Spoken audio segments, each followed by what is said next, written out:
הנה עוד שלוחי מסריח עם בסטה של קישואים. מה הוא אומר לה שם בחנות? אני לבן את שחורה, תחזרו כל האתיופים לאפריקה, תעופו מהמדינה, בושה וחרפה.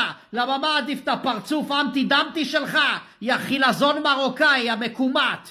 תתבייש לך יא ברברי. מה יש לך אתה בתוך הראש חוץ ממטבוחה וזונות? לך תחוף את הראש באסלה. בושה. למה יש יותר גברים מהעדה האתיופית? כולם שם מתגייסים, אין אחד שלא הולך לקרבי, לא להיות טבחים, קרבי כולם הולכים.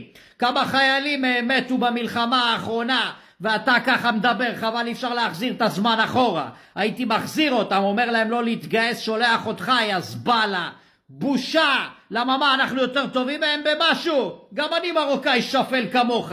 בוא תראה את הבולבול שלי בחורף שהוא מתכווץ מהקור במקלחת 3 סנטימטר, אני לא רואה את הזין בכלל, אני משתין מהטבור. למה מה, אלה נולדים כל אחד עם כלי 6 מטר, אתה יודע איזה בולבולים. במה אנחנו יותר טובים? יותר חתיכים, יותר שרירים, יותר יפים, בהכל. שלא נדבר על הבחורות האתיופיות. לפעמים אני עושה לעצמי איזה קורס קטן ככה, אומר יאללה בוא ניגמל מזרע לבטלה. קופצת לי אתיופית באינסטגרם, אני מעונן 5 שעות עם הספיצטיק. למה יש יותר שוות מהאתיופיות? בוא תראה את הדודות שלי המרוקאיות. זהבה מירוחם, אתה רואה את המסריחה הזאת, אתה לא אוכל חודשיים. יא זבל, אתה מקיא מהתחת רק להסתכל עליה. תתבייש לך, מי אנחנו בכלל? איך אתה מדבר לעדה הזאתי? וואלה יופי, למה יש יותר שוות מהם? אתה פותח את הטלוויזיה, רואה את הפרצוף של רינה מצליח עם מזכירת הממולאים של שישי, בושה. אני מעביר ערוץ, רואה את אלמז מנגיסטו, יש יותר פצצה מזאתי, מהחדשות. עכשיו אני מעביר ל30,000, רק בשביל ללכת איתה יד ביד ברחוב. חתיכת חרה שכמוך, מה זה לדבר ככה?